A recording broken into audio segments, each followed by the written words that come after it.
Hello, and welcome back to Budo, the Way of the Warrior, your program of martial arts. In this edition, we have brought once again the best selection of martial arts in the world scene.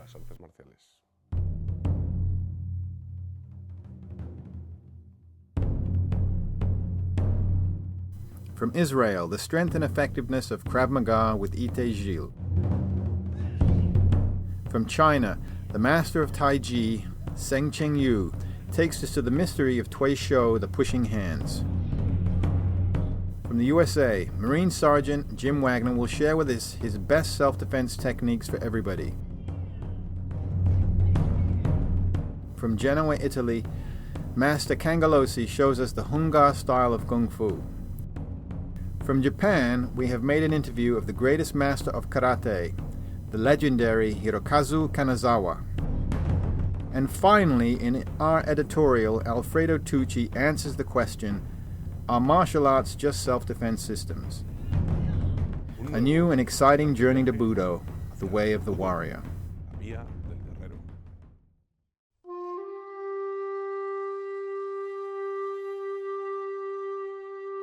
Sifu, or master in Chinese, Paolo Kangalosi, is one of the most complete Kung Fu masters in the world. An expert in several forms of traditional Chinese arts, today he brings us one of the most respected styles of Kung Fu, Hungar.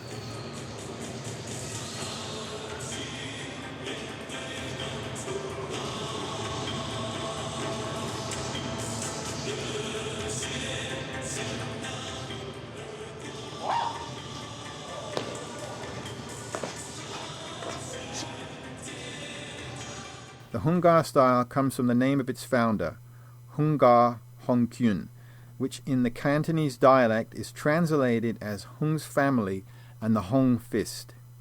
It is one of the major styles of Kung Fu from southern China, perhaps the most famous and important of Nam Siu Lam, or southern Shaolin style. It is a style which is born from the ashes of the Shaolin Temple in a tumultuous historical period that coincided with the revolutions of the restoration of the Ming Dynasty. Many of the masters took part in the riots, founding lodges and hidden sects, no doubt a secrecy enhanced by the most varied and legendary anecdotes of the history of this style. As in all traditional systems of southern China, technically, we could highlight the use of the upper limbs with solid positions of the legs, well rooted to the ground. It is diverse, rich in its fist techniques, open hand blows, including the fearsome claws. Its movements are inspired in the 5 animals: dragon, tiger, leopard, snake, and crane. Each one responds to one of the 5 classic elements of Chinese philosophy: earth, wood, fire, water, and metal.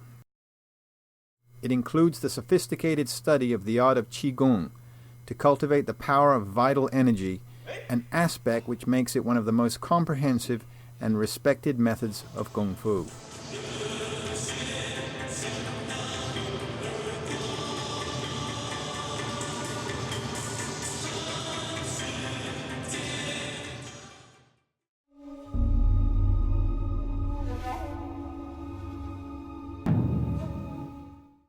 He is one of the most renowned global experts in professional defense systems and terrorism units.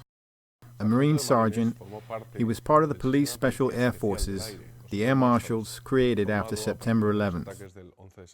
Part of his curriculum is secret because he is still active, but we can certify that he teaches elite units such as the German GSG-9, Israel Police, Mexico, Finland, Canada, and elsewhere. But his greatest achievement is the development of a system of personal self-defense known as reality-based. The advantage of this system is that, besides the simplicity of his techniques, so that they can be used by everybody, he adds the actual experience of those who have had to face the stress of fighting for life or death.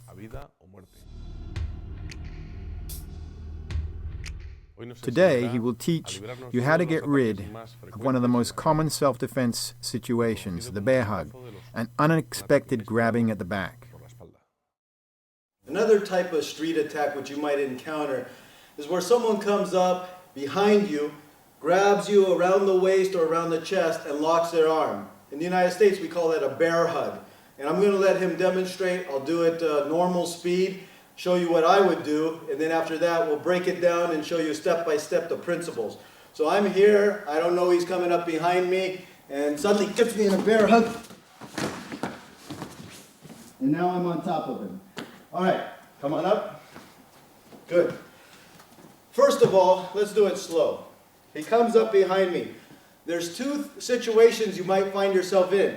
In this situation, he trapped my arms. Now, he's a big guy. What do you think most big guys are going to do? They're going to try to pick you up, and now I'm in big trouble because he's going to put my head in the cement. So, the first thing you need to do is trap his hands. Why? Because you don't want these slipping. You don't want to slip, and he's choking you in the neck. I trap his hands so they don't come to my neck. Here's the general rule. Whenever someone's behind you, your job is to get behind them. So, that's exactly what I'm going to do. Drop my center of gravity so he doesn't pick me up. Step behind him.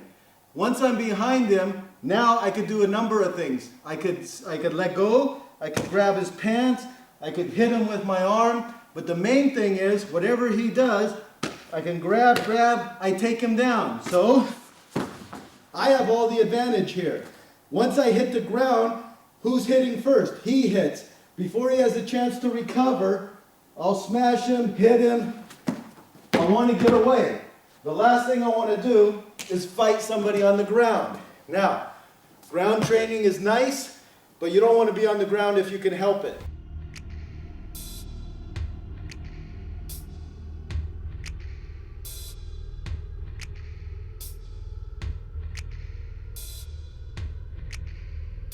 Another situation might be where your hands were up and he gets you underneath the arms, right? I'm talking up. Now he made his biggest mistake because in just 2 seconds, I'm going to knock him silly. Now slowly, I come once, twice, 3 times, as fast as I can.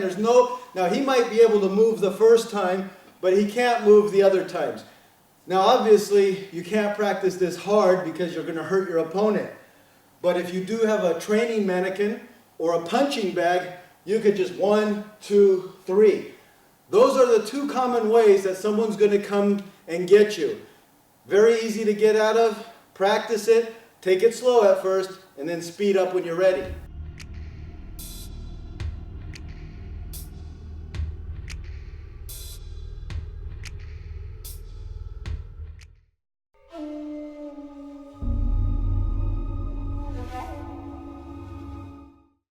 He is the bridge between Okinawan karate and modern karate.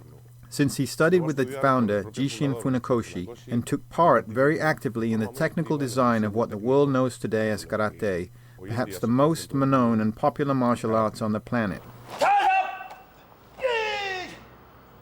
He is probably the most prestigious master alive in the world.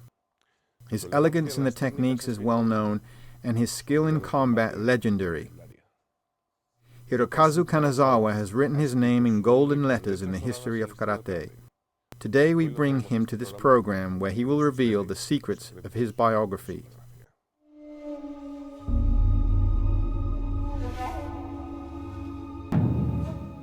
We'd like to know why and when did you begin to learn karate? Well, when we're boys and we start feeling like men, most of us want to get strong. That was also my case. Being still a kid in my homeland, one day, as I was going to school, a boy older than me who practiced sumo, all of a sudden, and for no reason at all, hit me hard in one of my ears, and because of that, I lost the hearing in that side. Then, a strong feeling of revenge made me take an interest in fighting, in martial arts. So I started to learn some self-defense techniques. Later, in 1952, when I entered Takushoku University, I discovered a beautiful style of karate, and I got definitively stuck on the art forever.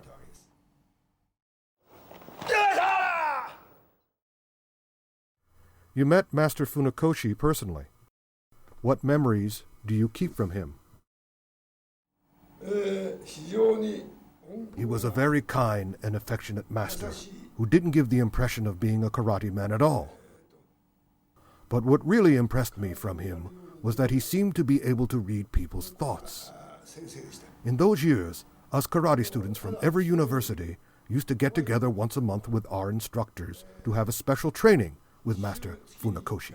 Once, I had to go pick him up in a taxi at the train station, and when I saw him, knowing that he was over 80 years old, I really doubted that he could still practice karate. Immediately, Master Funakoshi looked at me and, to my surprise, asked me, "What are you thinking about?"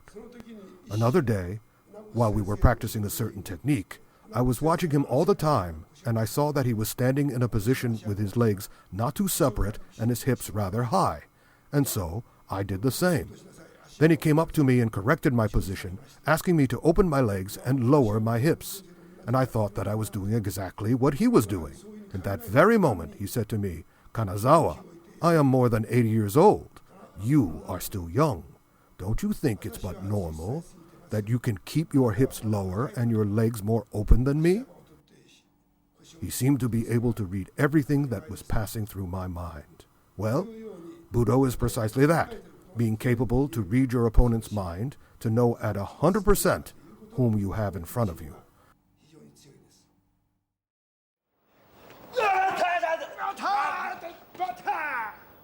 Many years ago, you had a reputation for your fighting spirit in kumite. It is related that on one occasion you broke an arm right before a tournament. Nevertheless, you entered for the competition and beat everyone despite your broken arm.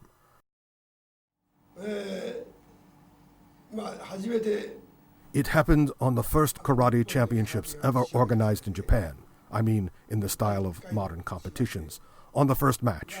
It had been previously announced in the newspapers, and my name was there. I thought that probably others would envy me. Well, apart from that, I belonged to the Takushoku University Karate School. One night, just 4 days before the event, I had been training very hard to get in good shape for the tournament, and I was about to leave the dojo. Then, a senpai ordered me to stay and keep on training, so there was nothing I could do but go on. The only person that was still there with me was Miyazaki, so I began to spar with him.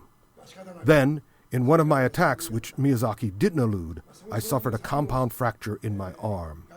In such poor physical condition, I couldn't participate in the tournament, so I resigned and I gave up. But 2 days before the competition, my mother came to Tokyo just to see me fight, so I had to explain to her that I couldn't enter for the competition because of my broken arm. But then she said that I still had another arm left, and 2 legs. Well, finally, I won the first place. Curiously enough, blocking with my sound arm and dodging about, I could make my way through. And using basically my legs, I managed to beat all my opponents. After that, on the second year, being in full condition, I understood that the experience of the former year had been to me a real self-demonstration of one of the most important capacities of knowledge. And this was the beginning of my own dream.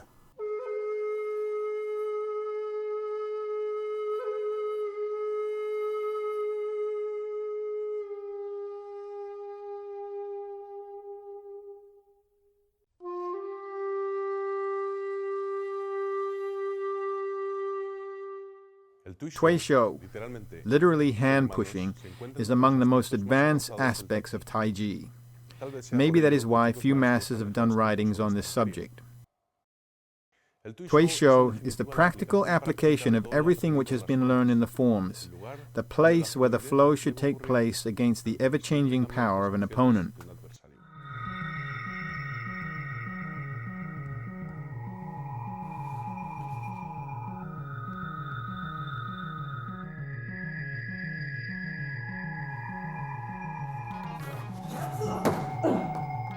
Master Chen Changyu is one of the most prominent experts of this art in the world.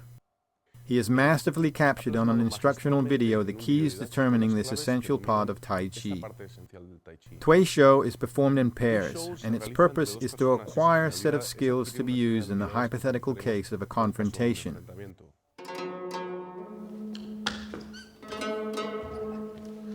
These skills are what distinguish Tai Chi Chuan as an internal martial art from external martial arts.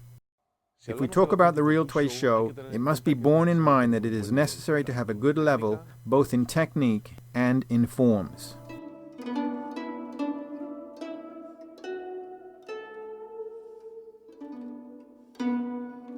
Classic texts are well known, and constant reference is made to them in Tai Chi Chuan, but it is also known the difficulty to understand their true meaning, the result of the complexity of Chinese language and the technical nuances of this internal martial art.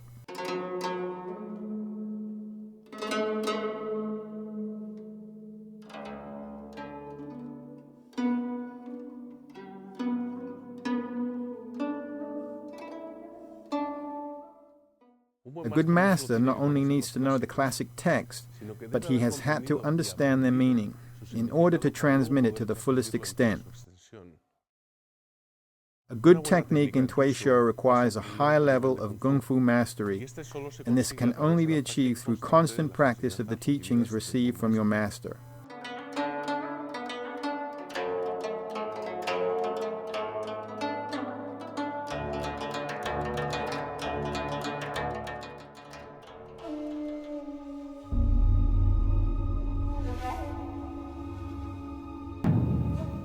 Who can escape completely unscathed from a confrontation with edge weapons, minimizing the damage that is a wise approach to the reality of combat? I see body language. The international well-known expert, Ite Gilles, shares with us his rich experience through this section and a new wonderful instructional Budo DVD. We're going to demonstrate and teach you one most very complicated scenario you may ever run into. As a matter of fact, it's not a stab, it's not a slash, it's when you're held hostage, threatened from behind, and in a certain fashion where there is so much pressure and stress with the blade on the neck that almost any physical move you will try to apply, you will get cut so bad that you probably will end up bleeding to death. And after doing lots of research and checking out many techniques that I know from the past and up to today, I have a very good solution to minimize damage that it may increase our survival skills. And take a look now and observe what I'm going to do to Oscar. I'm going to come behind him with the blade, with the sharp side, on his neck, and put the blade with pressure and walk him as if he was a hostage. I can hold him here, I can say, give me your wallet, take me to the safe, give me your car keys, just anything. It can be in an airplane, by the way, open the cockpit, it can be to an airline steward, it can be someone who's doing security. So this condition is very, very stressful. I'm applying a little bit of pressure, he's not dying yet, he's not bleeding, but all the old-fashioned techniques were to bring up the hands and to try to pull down. Unfortunately, if Oscar tries to do that, with the hands, I will already use force and struggle myself and kill him.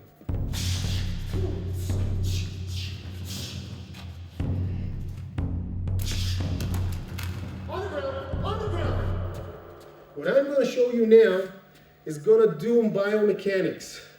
When he is doing this, my chances of reaching, look at this, he's holding my hand. I'm doing it on purpose. Reaching up here, he will feel bicep resistance. Means doing this, paying a price here. Now, when I'm playing submissive, look where the blade is now. The blade is a little bit lower than my neck. I tuck my chin inside very deep. I will get cut on my face and on my chin. Again. So I'm doing body language from here. I'm lifting up my hand. Why? I'm using his forearm and my chin and the muscles in my neck to control the wrist that's holding the blade. In this position, I did manage to get the blade a little bit further away from my neck, where I'm in serious danger. Once I'm here, probably all of you know some techniques of holding and escaping out. And from here, the rest is history, aggression, strike, takedowns, whatever comes natural to you.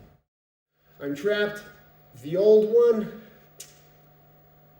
is unfortunately not good enough for this scenario. Now look, it's only his wrist on my neck here. It's just the blade. The only thing I can depend on is my bicep, my forearm, and my chin. I'm doing this motion. Okay? So if I'm turning around, look what happened to the blade. He can apply pressure. This. Look at my leg, my hip, body language. Hey, man, what do you want? What do you want? Up from here. I will get cut. There is no arguing about being cut. The thing is surviving it.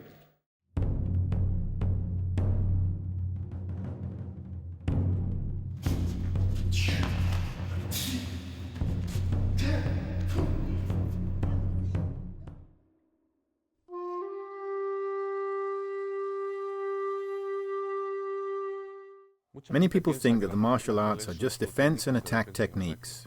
Most of them believe that, since in their lifetime, hopefully, there will not be many occasions where they will have to use them. And taking into account the time to be devoted to such a complex learning, it is not worth even trying. Somehow they would be right if that were the case. But martial arts are more than self-defense systems. They are a way of initiation and self-knowledge, which begins, as all things must start, at the most elementary aspect, our body, our basic instincts. The disciplinary arts will bring you closer to your body and will give you the opportunity to live it with an intensity you had never felt before. Discovering its resources, controlling its movements, owning its feelings, being open to its language, is undoubtedly a form of knowing yourself. This happens because in the learning of martial arts, body, feeling, and mind are forced to an exceptional sort of meeting.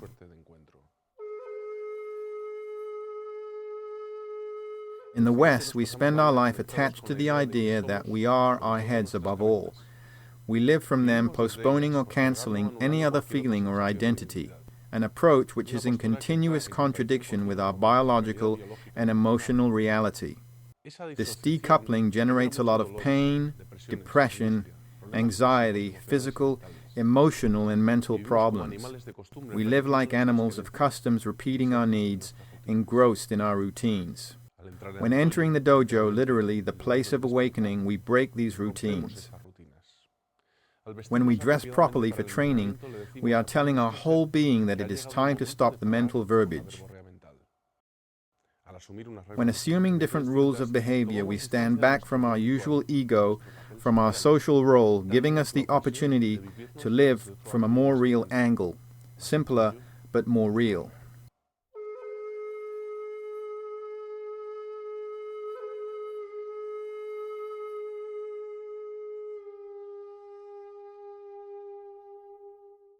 These are the emotions that act as a bridge and link between body and mind.